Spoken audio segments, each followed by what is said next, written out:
Hello and welcome to Job.info অসমৰ প্ৰথম অসমীয়া educational channel Job.info লৈ আপোনাক স্বাগতম জনাইছো গাইজ এটা নতুন টপিকৰ সৈতে আজি ভিডিওটো ষ্টাৰ্ট কৰিব লাইছো গাইজ আজিৰ টপিকটো হৈছে ওল্ড কোৱেশ্চন পেপাৰ এনালাইসিস যদি আপুনি old question paper analysis video series খিনি ফলো কৰি আছে তেনেহলে গম পাব যে আমি তাত যিবোৰ পুৰণা কোৱেশ্চন পেপাৰ আছে সেইবোৰ এনালাইজ কৰো আৰু তাৰ ওপৰত ডিসকাশনো কৰো ওকে তাৰ লগতে স্যাম্পল কোৱেশ্চন পেপাৰো হয় এখন আসাম সেক্ৰেটাৰিয়েটৰ জুনিয়ৰ এডমিনিষ্ট্ৰেটিভ এসিস্টেন্টৰ পাৰ্ট 1 হয় এটো গাইজ পাৰ্ট 1 পাৰ্ট 2 কিহৰ কাৰণে কৰিব লগা হৈছে কাৰণ যোনখন কোৱেশ্চন পেপাৰ আছে সেইখন বহুত দীঘল হয় আৰু দীঘল হোৱাৰ কাৰণে কি হয় এটা ভিডিওত গুটেখিনি সামৰিব পৰা নাযায় কাৰণ ভিডিওটো বহুত দীঘল হৈ যাব আৰু লেন্দি হৈ যাব তেতিয়া আপোনালোকে চাবলৈ কাৰণে এলাহ কৰিব সো পাৰ্টত বনোৱা গৈছে যাতে ভিডিওটো শৰ্ট হয় আৰু আপোনালোকেও চাই ভাল পায় ওকে ভিডিওটো ষ্টাৰ্ট কৰাৰ আগতে যদি আপোনালোকে নতুন মোৰ চেনেলটো সাবস্ক্ৰাইব কৰা নাই তেনেহলে প্লিজ চেনেলটো সাবস্ক্ৰাইব কৰি ল'ব এনে ধৰণৰ ভিডিও পাই থাকিবৰ কাৰণে লগতে বেল আইকনটো ক্লিক কৰিব নাপাহৰিব যেতিয়া মই নতুনকৈ ভিডিও আপলোড কৰিম আপোনালোকলৈ নটিফিকেশন যায় আৰু লগতে আপোনালোকে ভিডিওটো চাব পাৰে যদি ভিডিওটো ভাল পাইছে লাইক কৰক কমেন্ট কৰক কিবা ৰিকুৱেষ্ট থাকিলে কমেন্টত লিখিব পাৰে লগতে শেয়াৰ কৰিব নাপাহৰিব যিসকল ফ্ৰেণ্ডে মোৰ ভিডিও এতিয়ালৈকে চাব পৰা নাই পলম নকৰাকৈ কোৱেশ্চন সেকশনলৈ আগবাঢ়িছো গাইজ আজি এই কোৱেশ্চন পেপাৰখন হৈছে জুনিয়ৰ এডমিনিষ্ট্ৰেটিভ এসিস্টেন্টৰ আৰু এই কোৱেশ্চন পেপাৰখন 2012 ৰ হয় গাইজ মনত ৰাখিব সো ইয়াত কিছুমান কাৰেন্ট এফেয়াৰ্ছৰ কোৱেশ্চন আছে যিবোৰ 2012 ৰ আছিল আৰু এতিয়া হৈছে 2017 সো ইয়াৰ যোনটো এনসাৰ হ'ব সেইটো কোৱেশ্চনৰ মতে বেলেগ হ'ব সো মই 2017 ৰ টু কৈ যাম আৰু 2012 ত কি আছিল সেইটো কৈ যাম ওকে তাৰ লগতে গাইজ এই কোৱেশ্চন পেপাৰখন বাছি লোৱা কাৰণটো হৈছে স্যাম্পল কোৱেশ্চন পেপাৰ হিচাপে আসাম সেক্ৰেটাৰিয়েটৰ জুনিয়ৰ এডমিনিষ্ট্ৰেটিভ এসিস্টেন্টৰ কাৰণটো হৈছে কি ইয়াৰ যোনটো সিলেবাস আছে সেই সিলেবাসটো আসাম সেক্ৰেটাৰিয়েটৰ যোনটো সিলেবাস দিয়া গৈছে সেই সিলেবাসটো হতি সেম সো মই বাছি লৈছো এই কোৱেশ্চন পেপাৰখন স্যাম্পল কোৱেশ্চন পেপাৰ হিচাপে ওকে ফাৰ্স্ট কোৱেশ্চনটো আগবাঢ়িছো Namdapha National Park is situated in which of the following district of Arunachal Pradesh? Guys, এখিনতে আমি গম পালো Namdapha যোনটো ন্যাশনাল পাৰ্ক আছে সেইটো ক'ত আছে অৰুণাচল প্ৰদেশত আছে আৰু কোনখন ডিস্ট্ৰিক্টত আছে সেইটো হৈছে অপচন সি চাংলাং ডিস্ট্ৰিক্টত আছে ওকে নেক্সট দুই নম্বৰ কোৱেশ্চনটো লাইছো আপাখোৱা is the civil subdivision of which of the following district? ইয়াৰ আনসাৰটো হৈছে option D Tinsukia next 3 number কোৱেশ্চনটো লাইছো William Nagar is a small but beautiful hill station of north and eastern region. It is situated in which of the following state? Okay, ইয়াৰ আনসাৰটো হৈছে option D Meghalaya guys এখিনতে আমি জানিবলগীয়া কথাটো হৈছে কি উইলিয়ামনগৰ যোনটো নাম আহিছে সেইটো ক'ৰ পৰা আহিছে সেইটো হৈছে কেপ্টেইন উইলিয়ামছন চাংমাৰ পৰা আহিছে আৰু তেওঁ হৈছে first chief minister of Meghalaya আৰু 1979 ত ডিস্ট্ৰিক্টখনক কি কৰি দিয়া গ'ল ইষ্ট গাৰো হিল আৰু ৱেষ্ট গাৰো হিল দুটা ভাগত ভাগ কৰি দিয়া গ'ল ওকে বুজি পাইছে চাগে Next, 4 number question to Lahisu. Ratan Thiam is a legendary artist. He belonged to which of the following community? Your answer to option C, Manipuri. Next, 5 number question. Sobha Burma is popular figure who died very recently. The people of Assam will remember him for his contribution to the field of.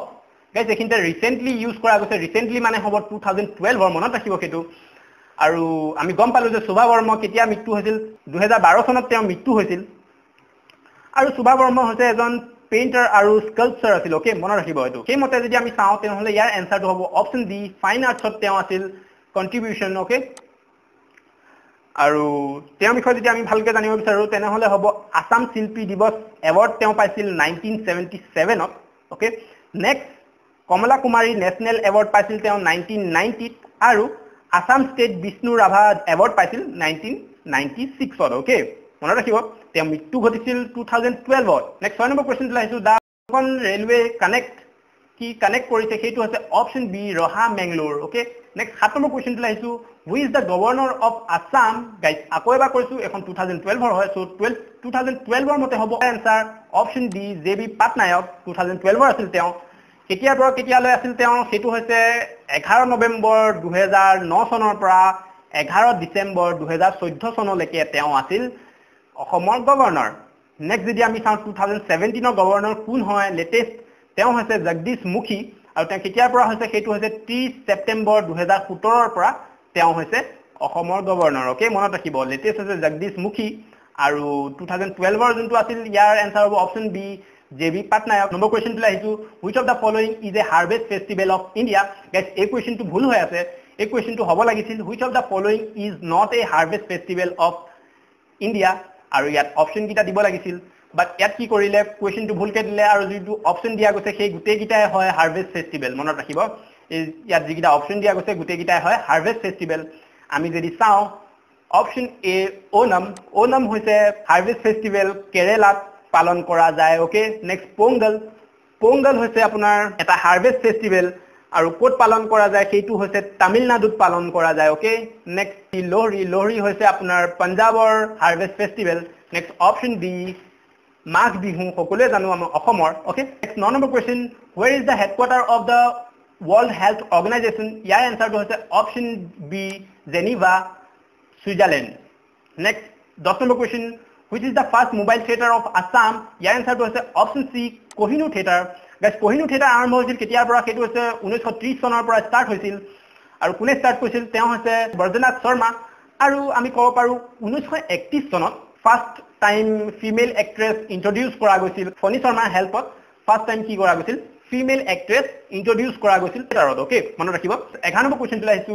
saliva help is the digestion of কি digestion কৰাত help কৰে সেইটো হৈছে option B starch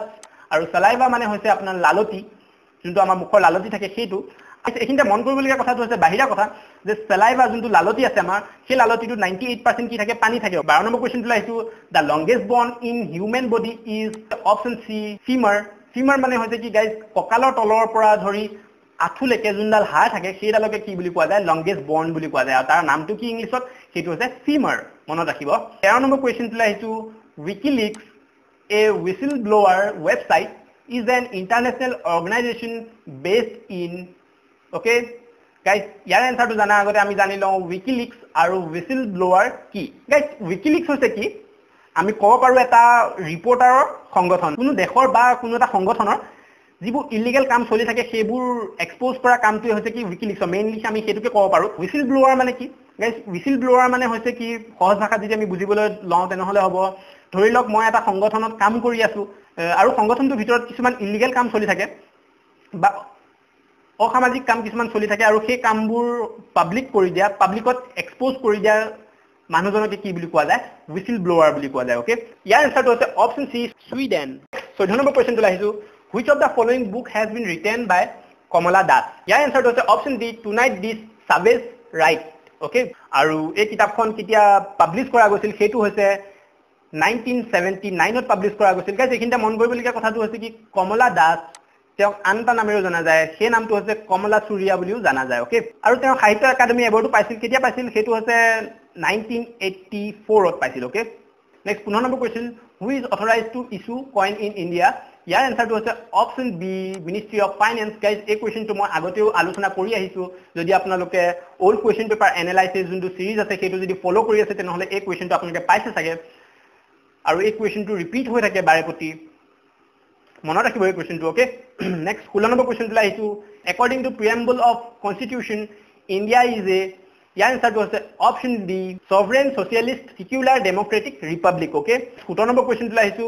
which four countries are called the Asian tigers ইয়াৰ এনসাৰটো হৈছে option A Hong Kong Singapore South Korea and Taiwan okay 18 number কোৱেশ্চনটো লাইছো the Indian parliament means ইয়াৰ এনসাৰটো হৈছে option C president of India Rajya Sabha আৰু Lok Sabha okay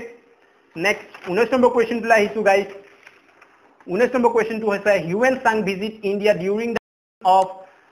option C হৰ্ষবৰ্ধনৰ দিনত আহিছিল ভাৰত ভ্ৰমণত Yuan Sang okay next 20 number question who is the chief justice of India 2012 ৰ মতে ইয়াৰ এনসাৰটো হৈছে option B mister justice S Kapadia next যদি আমি চাওঁ লেটেষ্ট কোন হয় তেওঁ হৈছে দীপক মিশ্ৰা 2017 ৰ ওকে দীপক মিশ্ৰা হৈছে চিফ জাস্টিস অফ ইন্ডিয়া বৰ্তমান 21 number question which of the following state has the longest coastline ইয়াৰ এনসাৰটো হৈছে অপশন সি গুজৰাট আৰু যদি আমি ইয়াৰ লেংথটো চাওঁ তেনেহলে হ'ব 1214.7 কিলোমিটাৰ নেক্সট সেকেন্ড লংগেষ্ট কোষ্টলাইন হৈছে অন্ধ্ৰ প্ৰদেশ আৰু ইয়াৰ লেংথটো হৈছে 973.7 কিলোমিটাৰ নেক্সট যদি আমি চাওঁ থাৰ্ড লংগেষ্ট কোষ্টলাইন হৈছে তামিলনাডু আৰু ইয়াৰ লেংথ হৈছে 906.9 কিলোমিটাৰ নেক্সট যদি আমি চাওঁ ফোৰ্থ হৈছে মহাৰাষ্ট্ৰ হৈছে 652.6 কিলোমিটাৰ ওকে মনত ৰাখিব নেক্সট আমি আহিলো 22 নম্বৰ কোৱেশ্চনটো লৈ an example of false fruit is okay guys false fruit মানে হৈছে কি মিছা ফল যদি আমি অসমীয়াত কওঁতে নহলে কি হ'ব মিছা ফল এতিয়া আপোনালোকৰ মাইন্ডত কোৱেশ্চন আহিছে চাগে মিছা ফল কি মিছা ফলও থাকিব পাৰে নে false fruitও থাকিব পাৰে নে ওকে এতিয়া ফলছ ফ্ৰুট মানে হৈছে কি যেতিয়া এটা ফল ডিম্বাশয়ৰ বাহিৰে অন্য মাধ্যমিক বা আমি ক'ব পাৰো আনুষংগিক ভাগৰ পৰা হয় তেতিয়া সেই ফলটো কি বুলি কোৱা যায় মিছা ফল বুলি কোৱা যায় ওকে আৰু এই অপচন গিটাৰ ভিতৰত মিছা ফলটো হৈছে কি অপচন এ এপল আৰু আপেলক কি বুলি কোৱা যায় ফলছ ফ্ৰুট বা মিছা ফল বুলি কোৱা যায় ওকে 23 নম্বৰ কোৱেশ্চনটো আহিছো sea breeze is a form during ইয়াৰ এনসাৰটো হৈছে option A day time okay দিনৰ সময়ত কিহৰ কাৰণে সি ব্ৰিজ হয় সেইটো আমি জানি লওঁ গাইজ আমি সকলোৱে পাইছো লো প্ৰেছাৰ আৰু হাই প্ৰেছাৰ এইটো গাইজ বেমাৰৰ কথা ক'বলৈ যোৱা নাই মই এটো হৈছে বতাহৰ কথা ক'বলৈ গৈছো লো প্ৰেছাৰ আৰু হাই প্ৰেছাৰত কি হয় লো প্ৰেছাৰ যোনটো এয়াৰ থাকে মানে যোনটো গৰম হাৱা থাকে সেই হাৱাটো কি হয় ওপৰলৈ গুচি যায় আৰু যোনটো হাই প্ৰেছাৰ যোনটো হাৱা থাকে সেইটো কি হয় গধুৰ হয় সেইটো তলত আহে ওকে এতিয়া কথাটো হৈছে কি দিনৰ সময়ত সূৰ্যই স্থলভাগ আৰু সমুদ্ৰভাগ সমানে গৰম কৰে কিন্তু মন কৰিবলগীয়া কথাটো হৈছে কি পানীতকৈ স্থলভাগ বা মাটি বেছি গৰম এবজৰ্ব কৰি ল'ব পাৰে সো কি হয় স্থলভাগৰ যিখিনি এয়াৰ থাকে সেই এয়াৰখিনি কি হয় বেছি গৰম হৈ যায় গৰম হৈ যোৱাৰ ফলত কি হয় লো প্ৰেছাৰৰ সৃষ্টি হৈ যায় সেই এয়াৰখিনিত ওকে লো প্ৰেছাৰ সৃষ্টি হোৱাৰ লগে লগে কি হয় মই আগতে কৈছো যে লো প্ৰেছাৰৰ সৃষ্টি হোৱা গৰম হাৱাখিনি কি হয় পাতল হৈ যায় পাতল হ'লেও কি হৈ যাব ওপৰলৈ গুচি যাব নেক্সট যোনটো সমুদ্ৰৰ হাই প্ৰেছাৰ সৃষ্টি হয় তাত কি হয় ঠাণ্ডা বতাহ থাকে নিশ্চয় ঠাণ্ডা বতাহে কি কৰে বেছি গধুৰ হয় আৰু তলত আহি যায় আৰু তাত কি সৃষ্টি হয় হাই প্ৰেছাৰৰ সৃষ্টি হয় এতিয়া মই কি ক'লো লো প্ৰেছাৰ যোনটো থাকে মানে যোনটো গৰম হাৱা যেতিয়া ওপৰলৈ গুচি যায় তেতিয়া সেই ঠাইখিনি কি হৈ যায় খালী হৈ যায় সেই খালী ঠাইখিনি পূৰণ কৰিবলৈ কাৰণে যি হাই প্ৰেছাৰ বতাহ আহে সমুদ্ৰৰ পৰা সেই বতাহটোকে কি বুলি কোৱা যায় সি ব্ৰিজ বুলি কোৱা যায় আৰু সেই সি ব্ৰিজ কিহৰ কাৰণে হয় দিনৰ সময়ত হয় কাৰণ দিনৰ সময়ত বেছি গৰম হয় ওকে বুজি পালে নেক্সট যদি ৰাতি সময়ত যোনটো বতাহ আহে সেই বতাহটো কি বুলি কোৱা যায় লেণ্ড ব্ৰিজ বুলি কোৱা যায় মনত ৰাখিব ৰাতি সময়ত যিটো বতাহ আহে সেইটোক লেণ্ড ব্ৰিজ বুলি কোৱা যায় আৰু যদি দিনৰ সময়ত যোনটো বতাহ আহে সেইটোক কি বুলি কোৱা যায় সি ব্ৰিজ বুলি কোৱা যায় মনত ৰাখিব 24 number question among the following material sound travel fastest in ইয়াৰ এনসাৰটো আছে সকলোৱে জানো আমি option A steel next 25 number কোৱেশ্চনটো আহিছো how many seat are there in Assam Legislative Assembly ইয়াৰ এনসাৰটো আছে অপচন এ 126 নেক্সট কোৱেশ্চনটো আহিছো 26 number question Microsoft Office Personal Information Manager is ইয়াৰ এনসাৰটো আছে option A Outlook next 27 number কোৱেশ্চনটো আহিছো which of the following is a smallest bird ইয়াৰ এনসাৰটো আছে অপচন সি হেমিং বাৰ্ড আৰু ইয়াৰ যোনটো চৰাই আছে সেই চৰাইটোৰ লেংথ কিমান সেইটো হৈছে 2.75 ইঞ্চি ওকে মনত ৰাখিব নেক্সট 28 নম্বৰ কোৱেশ্চনটো আহিছো the stone age people had the first domestic ইয়াৰ এনসাৰটো হৈছে option C sheep okay 29 number question Indus Valley civilization flourished during ইয়াৰ এনসাৰটো হৈছে option C 500 to 750 BC okay next 30 number question and আজি লাষ্ট কোৱেশ্চন হয় the expounder of yoga philosophy is ইয়াৰ এনসাৰটো হৈছে অপচন এ পতঞ্জলি আৰু yoga দৰ্শনৰ যোনটো ব্যাখ্যা কৰে কোনে কৰিছিল সেইটো হৈছে পতঞ্জলিয়ে কৰিছিল ওকে মনত ৰাখিব